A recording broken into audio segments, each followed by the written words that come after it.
भगवान का हमने गर्भ कल्याणक से मोक्ष कल्याणक देखा, ऐसे ही हे भगवान हम गर्भ में तो आए, जन्म तो हुआ, लेकिन हम इसके आगे कुछ कर नहीं पाए, इसके आगे हम कुछ बढ़ नहीं पाए।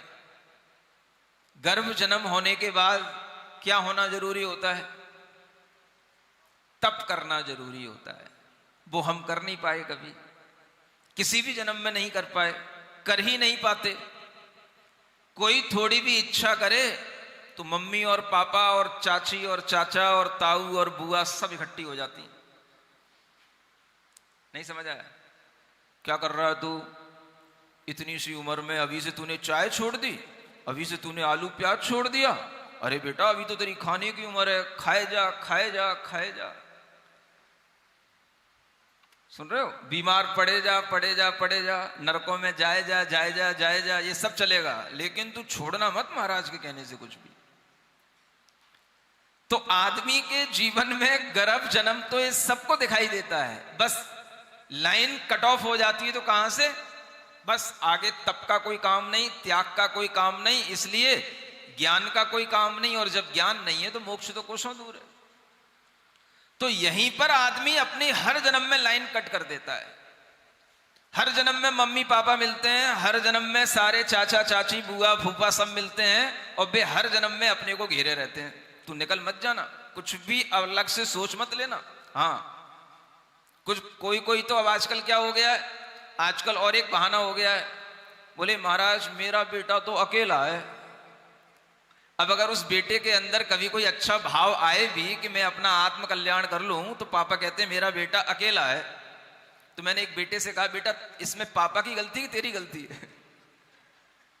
अरे भाई अकेला है ठीक है, तू तो अपना जीव है ना, तू अपना कल्याण कर। अब अकेला है, पापा को रोना है तो रोने दे, क्या करना है? वो उनकी गलती है, उनने क्यों नहीं सोचा कि मैं अकेला क्यों बेटे को पैदा करूं, और भी कर लेते। तो ये आजकल एक और नया बहाना बन गया है। जीवन में आदमी को कभी भी कुछ भी मोक्ष कल्याणक तक पहुंचने के लिए कोई रास्ता बनता ही नहीं है, सब ब्लॉकेज सब क्लोज किए रहते हैं बिल्कुल ही। और इस तरह से हर आदमी अपने जीवन में गर्भ और जन्म तक ही सीमित रहता है। हर जन्म में बस गर्भ होगा जन्म होगा, फिर गर्भ होगा जन्म होगा, बीच में क्या होगा? तो बस थोड़ा बहुत कमाएगा, खाएगा, विवाह करेगा, मोह बढ़ाएगा, फिर मरेगा रोगी होकर के, और फिर नया जन्म लेगा, फिर मरेगा, फिर बढ़ेगा, फिर होगा। ये बस यही चलता रहेगा। सुनते हो? लगता कैसा है? हमारे घर में पहली बार महाराज कोई संतान आई है, पहली बार संतान आई। कोई संतान पहली बार आती है? किसी का जन्म पहली बार होता है कहीं पर? बोलो तो। ये तो कुछ बोलती नहीं देवियां, क्यों? सबकी शुक्ल लेस्या हो गई क्या? कपड़े पहनते ही सबको। इस दुनिया में कोई पहली बार जन्म लेता है कि कोई जन्म जन्म तक आने के बाद में कोई जन्म लेता रहता है? बोलो। हर किसी का जन्म यहां पर अनंतों बार हो चुका है कि पहली बार हो रहा है? थोड़ा ज्ञान भी वृद्धि करते रहो तो कुछ ठीक पड़ेगा। ये गर्भ जन्म हमें लगता है हमारे घर में पहली संतान आ गई, पहली बार हो गया, पहला पुत्र हो गया। पहला क्या होता है? वो तो कहीं ना कहीं जन्म लेता ही। तुमने कर लिया तो तुम्हारे यहां हो गया, नहीं तो और कहीं हो जाता। जीव तो कहीं ना कहीं जन्म मरण करता ही रहता है, और वो करता ही आया है। हमने इससे बढ़कर के अपने अनंत जन्मों में इसके अलावा किया क्या है?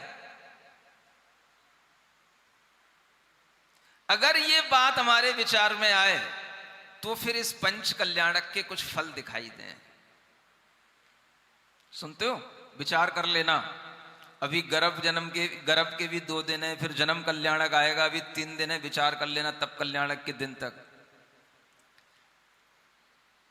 किसको क्या करना है, और अगर कुछ करोगे तो आगे बढ़ोगे, तो ही आपको जो मिला है उससे अच्छा मिलेगा, या जो आपके अंदर ये अभी अनेक तरह का मोह और राग का रोग पड़ा है ये कम होगा। ये तभी संभव होगा जब आप थोड़ा सा अपने आप के ज्ञान को विकसित करोगे। आपका ज्ञान गर्भ जन्म के अलावा कुछ सोचता ही नहीं। ज्यादा हो जाता है तो विवाह हो जाता है, बस उसकी एनिवर्सरी मनाते रहो। तप कल्याणक का तो अपने जीवन में कभी कोई अवसर आता ही नहीं, आना ही नहीं, आने ही नहीं देना। महाराज वो तो हमने पहले ही सोच के बैठा हूं, ये तो मुझे कुछ करना है ही नहीं। बोलो कितने लोगों का नियम है कि हमें ऐसा कुछ तप के लिए कुछ करना है ही नहीं? कितने लोगों का नियम है हमें तप करना है ही नहीं? बोलो, कोई भी हाथ नहीं उठा रहा। सब चाहते हैं कुछ ना कुछ करना, चाहते हैं, वो भी नहीं बोल पा रहा हिम्मत से। ये स्थिति रहती है, ना इधर के ना उधर के। तो ना तो हम ये कह पाते हैं कि हमें तप नहीं करना, ना हम ये कह पाते हैं कि हमें कोई तप करना। हम सोच ही नहीं पाते कि आखिर ये क्या बला है और इसमें हमें कैसे उलझना चाहिए।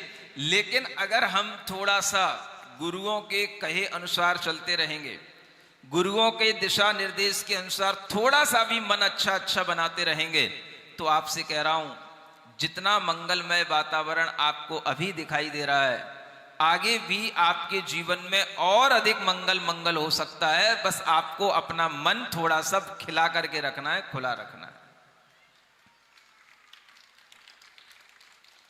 ये मत समझना कि अब जो हो रहा है इसके आगे कुछ नहीं होगा, आगे भी हो सकता है।